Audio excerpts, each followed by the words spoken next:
Our story starts with a boy who has shut himself off from the world to escape the relentless bullying that he faces every day. As he lay in his bed scrolling Reddit with no future plans and no aspirations, a bright light suddenly shines from his phone and he is greeted by a goddess with a huge personality. She congratulates him on being selected to reincarnate into a new world, and he now realizes that he must have died in his room and ended up here. The goddess cuts straight to the chase and tells him that she'll give him a cheat power to make his life easy in the new world. She must feel bad that he ended up as a shut-in in his last life. The guy takes it all in and declares that there's only one thing that he wants in his next life, that is for it to be peaceful. He still wants to be a shut-in, just without the bullying part, so he agrees to be reincarnated. He wakes up as a baby and a king is standing above him. Happy to have such a healthy boy, he praises the boy for being so healthy, having the royal mark on his chest. But then they measured his magic power. The king thinks that his power should be really high since he is a royal, maybe 40 or 50. But once it is measured, the orb only shows a power level of 2, and he has no attributes except barrier magic. So it seems that the boy was born with low magic capabilities, but his parents should still love him, right? Nope, they are worried about their image as royals for giving birth to such a weak baby. And just like that, they make plans to throw the baby. What's like this guy can't catch a break, he was reincarnated into a new world only for him to speed run life. Meanwhile, the goddess is panicking that they are about to throw the baby. She gave him a cheat power, but they misunderstood it. She actually gave him a magic power of 1002, but the measurements they use can only show 2 digits, so he's going to be killed on a misunderstanding. The baby has been left in the forest and cannot move since, well, he's a baby. He tries to think of a plan for his survival and remembers that the measurements said he could use barrier magic. He starts imagining a barrier and light begins to congregate above him. And finally, a box is formed in the air. He remarks that magic is actually pretty easy to use, so he plays around with its capabilities and he is able to change its size, shape, and color. He is also able to apply it to himself and levitate, so now he's a floating baby. But then a giant wolf appears behind him and tries to chomp down on him, but the barrier is strong enough to hold it off. Since he is safe, he thinks of a plan of attack and forms several barriers to attack the wolf, but the barriers aren't able to do much on their own. So he switches tactics and starts chucking trees at the problem, but the wolf still manages to get up. So he brings out the big guns and prepares to drop an island on it. The wolf knew it was outmatched when the baby started chucking islands at it and decided to give up. Later, the wolf apologizes for trying to eat him. She just wanted to regain some magic power, but she didn't know he would start throwing land at her. He tries to respond, but he is still a baby, so he can't talk at all. He thinks of a way to solve the problem and creates a barrier that can create sound and puts it in his throat so that he can talk through it. He greets the wolf and she asks who he is and what he is doing in the forest as a baby. He introduces himself as Hart and tells her that he was yeeted by the palace since they thought his magic power was too low, but the wolf sees that he has power that far exceeds the limits of a human being. She deduces that he must be the reincarnation of the demon lord. While he's actually just a shut-in, he plays along and declares himself as the demon lord. The wolf is now terrified and accepts her death willingly, but he doesn't want to kill. He just doesn't want her to eat him. She is moved by his generosity and sparing her life and swears to serve him loyally for the rest of her life. Hart just wants to be done with this and agrees with her and calls her Flay so that he can leave. But as he is floating away, she calls him back and informs him that a contract has been created between them since he named her Flay. While he is trying to explain that he didn't mean to create a contract, a problem arises and he falls to the ground. He hasn't had anything titty milk since he was born and is starving. He asks Flay to help him and she does her best and turns into a human, but she is naked. Hart is embarrassed to use as a barrier to make some clothes for Flay, and Flay once again tries to provide him with breast milk, but her logic is a little off as she wants to mate with a 2-hour-old baby. Later, Flay apologizes for her rash behavior and Hart forgives her, but then someone is heard approaching them from a distance. Flay wants to kill him immediately, but she is stopped by Hart, who wants to at least talk to them first. He creates 2 barriers that act as communication devices and asks Flay to confront the approacher. The person is a man, and when Flay asks him why he is in the forest, he says he is here to collect the baby. Flay refuses to hand him over and the man asks why she cares so much. She then proudly exclaims that she is serving the baby. The man is just here to rescue Hart, since he is a relative of the king and can't just sit by and let the baby die. He even brought fresh titty milk for him to drink before he starves to death. Flay is angry that he one-upped her since she can't make any milk, but Hart just wants the milk before he starves to death. Flay asks him why he wants to rescue the baby, and he responds that it's because he lost his own child and he can't just let a baby die in the forest because the king abandoned it. He wants to let the baby live in peace. Flat is moved by the story and starts crying her eyes out, and the man finds her behavior to be strange for a demon. Since she has made the baby her master, he makes a deal with her to hire her as a servant so that she can watch over the baby as much as she wants to, and Flay agrees to his terms. They then destroy the cradle to make it look like Hart died in the forest. Then, to make it believable, he rips off Hart's cloth and pours animal blood on it to sell the cover. But Hart still hasn't gotten his milk yet. It has been 9 years since that night, and Hart greets his new family in the morning. They treat him very well and he loves them dearly. But there is one problem. Even though he has been living with them all this time, he is still hated by his little sister, and he didn't even do anything to her. Flay walks in, dressed in a maid outfit, and prepares to serve the family their breakfast, and surprisingly, the little girl likes Flay a lot, which only rubs salt in the wounds of Hart, who has no idea why she doesn't like him. She asks Flay to play with her later, and she initially refuses, but then Hart orders her to play with the girl, so she agrees to the play date. The girl is ecstatic that she gets to play with Flay, and later she chases Flay in the garden and has a wonderful time.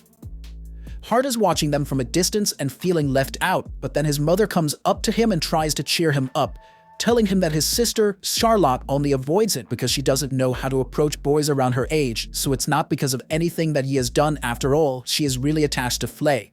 But Hart fears that something worse might be going on. Maybe Charlotte knows that he is actually nearly 30 years old inside and thinks he is a creep. He falls to his knees in defeat, and his mother tries to cheer him up again by suggesting that they go shopping to buy a gift for Charlotte. After all, if there is one way to win over a kid's affection, it's bribery. But shopping is a bit too advanced for someone with absolutely zero social skills. But his mother is adamant that it'll be a good experience for him, since he's always in his room. And one day he is going to be a heir to the castle, so he needs to touch grass, and as his mother, she'll support him all the way. Later, Hart is in his room with a clone of himself right next to him. He contemplates leaving the castle permanently, but if he leaves he has to take Flay with him, and Charlotte loves Flay, so she would be sad if she left. But if he left Flay behind, she would most likely end herself, since her whole purpose in life is to watch over Hart. But if he stays, they are eventually going to put a bunch of responsibility on his shoulders, something he really doesn't want. In the past 9 years, he has been researching the capabilities of his barrier magic, and now he is able to make a clone of himself with it, but the clones still can't talk or move on their own. Just then, his father knocks on his door and asks him to come outside to learn the way of the sword for a bit, exactly what Hart didn't want: responsibility. His father wants to train him in the way of the sword since he still thinks that Hart's magic power is extremely low. He has to be good at something, so Hart tries to use his research as an excuse, and his father is supportive, but he still wants Hart to at least try the sword first. He is supposed to attack, but his father is known as a war hero, so he doesn't expect to be able to get a hit on him. For now, he covers himself in a barrier so that he doesn't get hurt badly, and then lunges at his dad. He surprises him and ends up smashing his sword on the ground and leaving a pretty big hole. He now takes an attack stance and tells Hart to try avoiding his strike, and Hart leaps into the air and dodges it. This is really surprising since normally you would need to be at least level 30 to dodge that strike. Hart does think that it is strange since even when he checked his magic power in a crystal that went up to 3 digits, it still only showed 2, and the highest number ever recorded for a human is 77, so how can he be so strong? His dad brushes it off and is now determined to turn Hart into the best sword user he can be, and Hart can do nothing but go along with it. Later that night, the man is done training Hart and has a chat with his wife about Hart's power, and comes to the conclusion that Hart might be part demon. There are records showing that long ago someone in the royal family clapped some demon cheeks, and now there's a rare chance for members of the royal family to be born with demonic traits. His wife protests that Hart can't be a demon since he doesn't have a horn or tail, but he does have strange power and a demon servant. But these guys are decent parents. They aren't going to abandon Hart like some other baby-throwing people. They want him to be happy, and Charlotte overhears the conversation. Some time passes and Haruto is up in his room chilling. He wonders why his father has been so busy lately, but then again, in being busy means less sword train for himself, so he can't complain. He hears a commotion downstairs and goes to check it out, and upon exiting the castle, he sees a bunch of badly wounded men laying on the ground as father seated like he just lost a game of poker and gambled away his life savings. He asks what happened here and his dad informs him that they'd had set out to lay waste to a band of thieves. They planned ahead of time, got the right equipment, and even laid an ambush. But yet, they still got their ass handed to them by a bunch of thieves. His father doesn't want to be seen in his shame of defeat, so he asks Haruto to go back inside. Haruto turns to leave and Flay starts roasting his father for being trash since he was beaten by mere thieves. But trash or not, he is still Haruto's father, so use Flay one morning to shut her mouth, where she may not have a mouth to shut anymore. He continues walking, and as he goes, he heals all the soldiers. That night, Flay is standing outside Haruto's room, and he can't get any sleep because of it. He opens the door and asks her what she's doing, but she doesn't answer because of the warning he gave her earlier. He tells her that she can speak now. He's not angry at her anymore, but he can't let the attack on his father slide, so he's going to deal with the thieves himself. On a roof, he uses his surveillance barriers to scan the city for any signs of the thieves, and he finds them out in the woods having a drink. He wonders how they were able to defeat his dad's army, and Flay suggests that there might be a spy among them. Not that it matters much since none of them are going to live past the next 10 minutes. With that, he flies off into the sky with Flay, and as he goes, his little sister spots him. At the thieves' camp, Bucktooth overhears praising their captain for forcing Haruto's father to retreat, and he starts gloating about returning to his home country after killing him.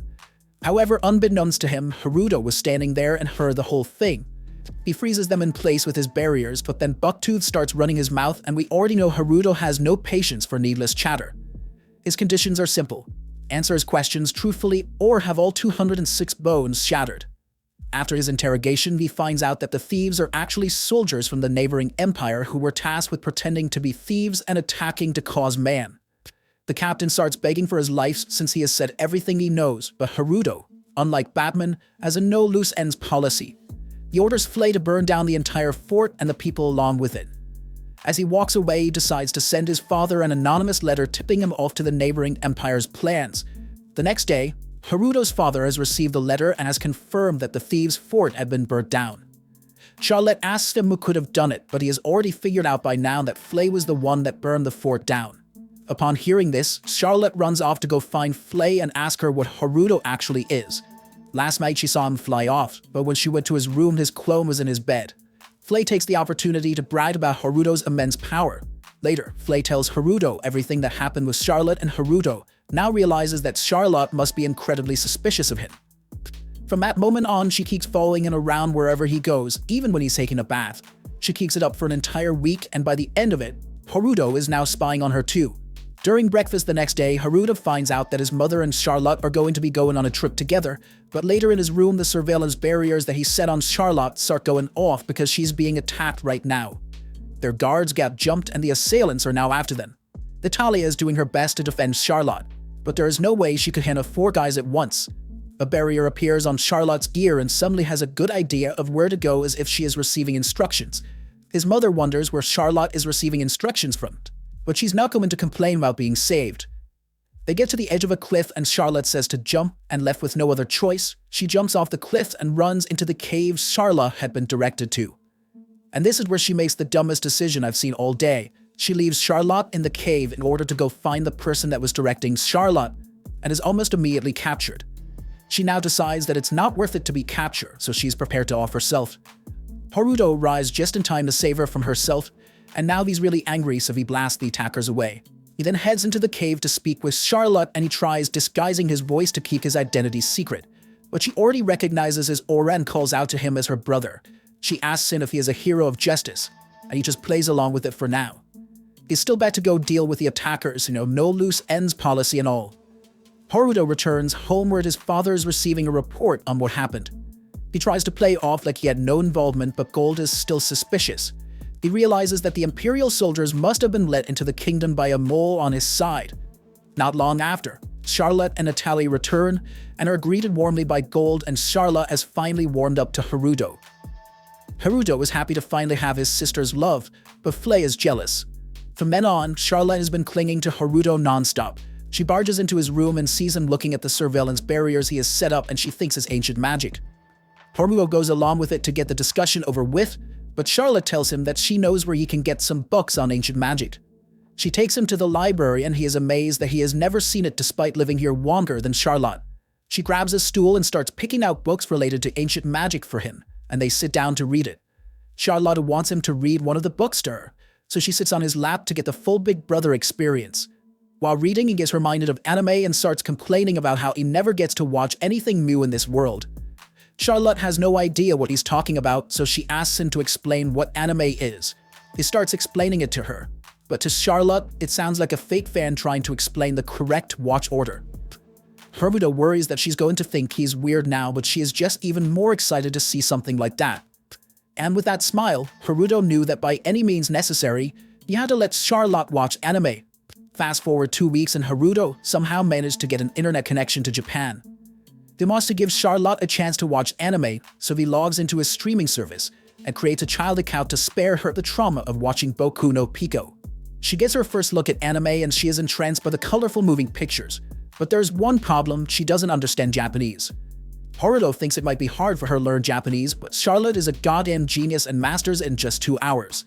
After 2 weeks, Charlotte has turned full-on weeb and Haruto is worried that she might turn out like him at this rate, so he decides to be strict with her and limit her watch time to only 3 hours a day. Charlotte is bummed out that she can't binge the whole season, but this is a necessary precaution to make sure she doesn't turn into a NEET. Haruto tells her to hurry up and come downstairs for dinner, and at the dinner table, Charlotte is really sleepy thanks to all her watch time up to this point. His parents ask him what he has been doing with Charlotte to make her so sleepy, but she just answers that she's been helping him with his ancient magic research. After dinner, Charlotte keeps following Haruto around in hopes of him letting her watch some more anime, but no means no. He tells her to just go take her bath and head to bed already. Later, Haruto is also taking a bath and Charlotte is there as well. While bathing, Charlotte notices the royal crest on his chest, but he tells her to keep that a secret, and after they finish, Haruto heads to bed. But he can't sleep since Charlotte crawled into his bed while he was up looking, and from the corner of his eye, he can see his mother shipping them by the doorway. She's a firm believer of it's not incest if you're not blood related. The next day, Gold heads into battle to take care of the rest of the thieves, and Charlotte is now sad that he has to go. Later, she asks Haruto why he can't just go and solve all the problems with his power, and she's basically asking him to create world peace. He wanted to keep out of all fights that didn't directly involve him, but if that's what his sister wants, and he will do it. She also asked him to become a Power Ranger, and if he's going to fight crime, he might as well go all the way.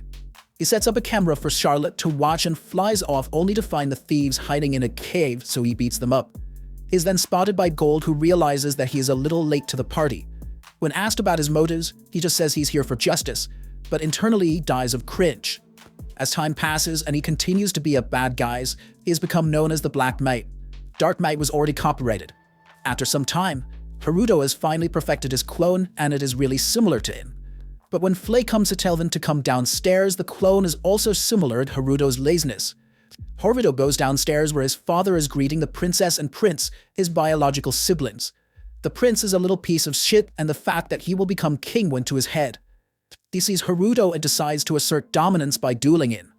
The duel starts and Haruto scans the prince's level, and he actually has a pretty high level cap for this world, but that's still nothing compared to Haruto's 1002. The prince lunges at Haruto, but with a level difference, he is too slow to actually hit him. However, he gets pissy about Haruto dodging, so Haruto just puts his shield around himself and takes the beating. However, the prince got too cocky and mocked him for not fighting back, which then prompted him to lay this smack down on him. He tries to fight back, but he keeps getting bodied so much that he resorts to using magic. However, something so weak does not affect him, and he can just absorb it all. If the prince wants to throw around fire, then Haruto would be more than happy to show him how it's done, but the prince has been scared out of his mind and gives up. With that out of the way that night, Charlotte has really gotten interested in this whole crime fighting thing. She spots some bandits doing bandit things and she asks Haruto to go deal with them. Just then, Flay barges into the room to aid in crime fighting. Charlotte is hyped that Flay is going to be joining in on their crime fighting operations. She is going to be the Robin to his Batman. Before they head out, Haruto warns Flay that she has to keep things PG, and she agrees to keep the violence down. They pull up on the bandits and Haruto introduces himself as the Black Knight and Flay as the Crimson Knight. But then Flay forgets all about the PG rating and just starts burning the bandits to death. Haruto tries to stop her, but she's still chucking fireballs that there is no tomorrow. He finally gets her to stop and tells her to head home for now. The bandits have had enough. Haruto is exhausted from having to both fight and save the bandits, but Charlotte and Flay are already planning the next attack. The next day, the prince is still all pissy about losing the fight to Haruto, but he realizes that he was stronger than what someone who is supposed to be level 2 should be. Just then, his butler comes in and tells him that he has to get ready for the banquet that evening. The butler also tells the prince to ask Charlotte to accompany him on the tour he's going to take tomorrow. The prince doesn't see a reason to take Charlotte since he isn't particularly fond of her, but the butler insists, so he ends up agreeing. After the banquet, Charlotte barges into Haruto's room with the clone that he sent to the banquet. The claw may have been made to deal with this kind of stuff, but it is just as antisocial as Haruto, so that banquet was the equivalent of torture. The Cullen is done for the day and jumps onto the bed. Charlotte tells Haruto that the prince asked her to accompany him on his tour, and hearing as Haruto has to take some precautions, he scopes out the route of the tour and finds some cloaked people doing a ritual.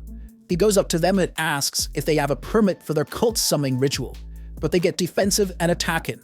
He decimated them, but they still had a trump card up their sleeves and summoned skeleton soldiers. Black Knight is able to destroy all the skeletons in a single strike, but they reform themselves rather quickly, and no matter how many times he does it, it kept getting up. He then notices the cores on them and messes with it a little to get them to attack the others. The leader now has no choice but to summon his real trump card, a golem. Haruto is amazed to see a real golem, but his all leaves him vulnerable to the golem's fist. He is knocked back and smashes into a tree, and after he regains his composure, he is then able to see the golem's weak spot on its chest. He checks a spike into it. The golem stops moving and the summoners are shocked that it failed. After some moments it starts moving again and is now attacking the summoners. Haruto has rewritten the golem's magic formula, so now the summoners are out of trump cards. He gets the skeletons to tie them up and interrogates the leader on who he works for, but the guy isn't answering. Haruto isn't much of a people's person, so he gets straight to the point. Tell me the truth or I'd bury your team. Hearing the pleas of the subordinates, the leader finally cracks and discloses that they are part of the Queen's summoner team. Haruto probes further and the leader reveals that their plan was to attack the tour tomorrow and assassinate Charlotte. The Queen fears that Charlotte will one day grow too powerful and end up challenging her power. Haruto has enough piece together that all the recent trouble has been the doing of the Queen. There are a lot of things going through his mind right now, but one thing is certain. That bitch is gonna pay. He lets his emotions get the best of him and causes the golem to start smashing the summoner into walls. Now with a clear mind, he thinks of the Queen, and even if she is his biological mother, he's done playing Batman. He's taking the Punisher route. The next day, the tour goes on as planned, but the awkwardness is immense. Charlotte tries to break the ice by telling Prince Laius that he doesn't have to be too upset about losing to Haruto since he never stood a chance to begin with, but that just rubs salt in the wound. After accepting his defeat, Laius is a lot less of a brat and is just interested in knowing how Haruto can be so strong. With no other explanation, they speculate that Haruto might be part demon, but there are no signs of any demon traits. Charlotte confirms that Haruto has no demon traits and she can guarantee it since she is bathed with him, shocking the siblings. Charlotte asks if there is something wrong with it, but Laius says it's not necessarily wrong, it's just not normal. The carriage stops and they get out to see the wheat fields, and while the others are having fun, Haruto asks Gold what he would do if the Queen was after Charlotte's life. Gold had anticipated that the Queen was trying to get rid of him, but he would never have thought she was after Charlotte. But since she is the Queen, there is nothing that he can do about it. Haruto says it might be better if the Queen just disappeared, but as wicked as she may be, she is still the strongest warrior in the kingdom, and if she disappeared, there would be a civil war to fill the power vacuum. But if someone else of equal power were to take her place, then it would be fine. Haruto suggests that Gold become king, but he knows he is not cut out to be the king. However, he believes that Charlotte would one day be able to rule the kingdom well. Haruto decides to protect Charlotte until she can become queen, and that means putting off killing the Queen. But he still has plans to go see her. The Queen receives a report on the failure to assassinate Charlotte, and she is not happy about it. She throws wine in the face of the knight and calls him useless.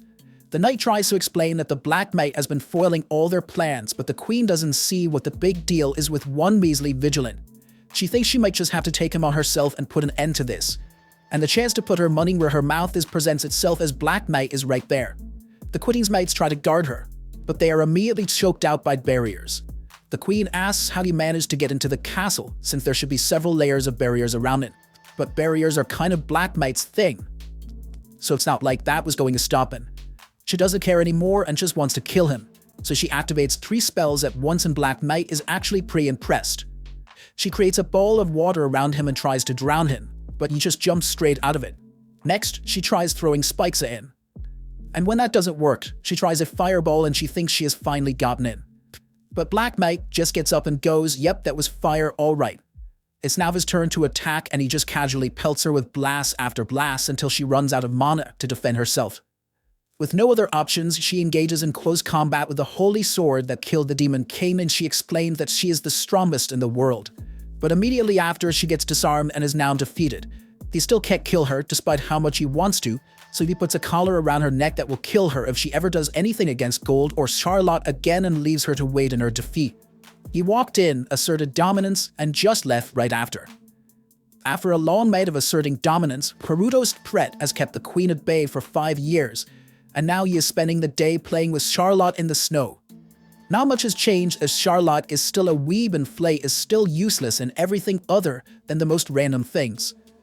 As Charlotte and Flay continue to play in the snow, Haruto and Gold have a discussion. Gold talks about how the queen hasn't made another attempt on Charlotte's life since 5 years ago, and all of a sudden, she started wearing a slave collar. At first, the other nobles thought it was just some weird fashion statement, but after a while, they started wondering if she might have been trying something kinky and got stuck in the collar. However, one thing is certain with Charlotte now safe, he can continue to live his peaceful shut-in life. That peace lasted for all 2 seconds as Gold tells him that he has to go to school now. Haruno doesn't want to go and Gold didn't want to send him there, but there are factors that he can't refuse. The king recommended him personally, and it was most likely due to Marion taking an interest in him. It would cause problems if he declined the king's personal offer, so he agrees to go. Gold says he can take an attendant with him, but before he can even think about Flay, Gold says he can't take her. He can't have her chucking fireballs in the school. Just then his mother barges in and says he can take her, but that is basically handing yourself over on a silver plate to the bullies. Gold gives him some time to find someone to take, but Haruto still has plans for avoiding school altogether. He's going to send his clone instead, but the clone also doesn't want to go. But there is another plan. Since the clone can't use magic, Haruto would be expelled for lack of ability, and you would not have to go anymore. But the clone questions why it has to be him since if he gets picked on, he doesn't have any main character powers to defend himself. So Kuruma compromises and promises to use barrier magic to make sure he at least doesn't get hurt. In a log cabin in the middle of the woods, Flay's wiping down the windows while Charlotte is watching anime and Haruto's playing video games. He then suddenly recalls something that his procrastination had led him to neglect. He's still about to find an attendant for the academy unless he wants his mom to go with him. While walking in the forest, Haruto comes across a barrier in the forest and walks into it only to find that it is the one he created for the skeletons to live in. What else was he going to do with them? After he defeated them 5 years ago, they swore their loyalty to him. So with no idea what to do, Haruto just gave them some land and chucked them into the wilderness. The leader, Johnny, tells Haruto that he can order them to do anything he wants, but what he wants to know is why there are other monsters here too. The other monsters are from the monsters that Flay scared the living daylights out of, so now they live here and recover from the PTSD. Haruto thinks it's fine as long as they don't cause any trouble, but he is still surprised that the settlement seems to have grown quite a bit. And they've even started farming and planning to grow their population.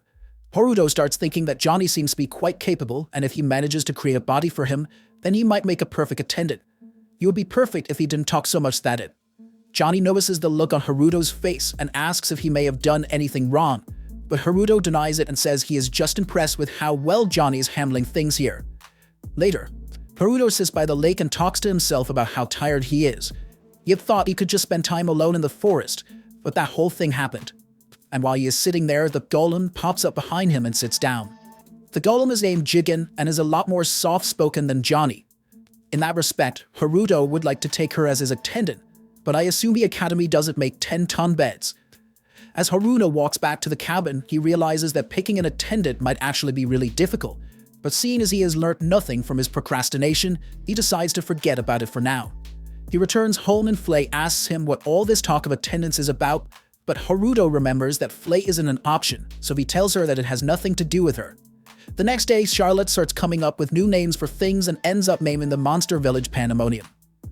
Elsewhere in some mountains, a party of adventurers is cornering a blizzard dragon, but the dragon starts to fly away, so they chase after it. The dragon then takes a nosedive into the mountain and ends up buried by an avalanche. A blizzard dragon losing to snow is pretty ironic. Gold calls Haruto in to discuss something and tells him about the blizzard dragon that got wounded in the mountains. They hasn't entered their region yet, but if it were to go on a rampage, then there would be several casualties. So he wants Flay to go deal with it, but Flay refuses, stating that she only follows orders from Haruto. But even when Haruto asks her to do it, she so refuses. Her reason is that since she has never met that dragon, it means that it chose not to help during the Demon War, and she can't bring herself to talk to such a coward. After talking a little more, they exit the office and Charlotte was outside eavesdropping on the conversation.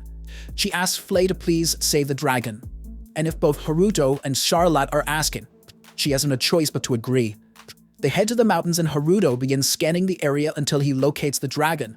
But adventurers are closing in on it, so they have to act fast. The adventurers are about to finish off the dragon, but Haruto jumps in to defend it and heals his wounds. Flay then starts chucking fire at the adventurers, who so far have done nothing wrong whatsoever. The dragon gets up and freezes Haruto immediately, which is not how you thank someone for saving you, and after Haruto breaks free, is really angry. The dragon can speak but ignores Haruto, and asks Flay why she's obeying human, and this sets off a long, unskippable cutscene. 1 hour later, Flay is done with her speech. The dragon now believes that Haruto is the demon lord and apologizes for not fighting the war between humans and demons. She lived alone for 300 years and doesn't like conflict. She recounts that at first, she just slept in a cave, but then an adventurer dropped the book and she loved reading it so much that she left her cave and took on a human form so that she could go to a human village to read books. But while they may seem harmless, she still stole those books from the library, and one day adventurers found her and attacked, burning down her pile of stolen books in the process. Kind of hard to feel sorry for her, but Flay seems to be quite moved by the story and invites her to come live in Pandemonium. Haruto agrees to this, and the dragon swears her loyalty to him before transforming into a human. Haruto already knows what's going to happen, so before the fan service could kick in, he creates clothes for her. Afterwards, he names her Lisa. Flay gets jealous and tries to assert dominance here, but Haruto just tells them to follow him home for now. And while Lisa is able to sprout wings to follow him, Flay is stuck on the ground.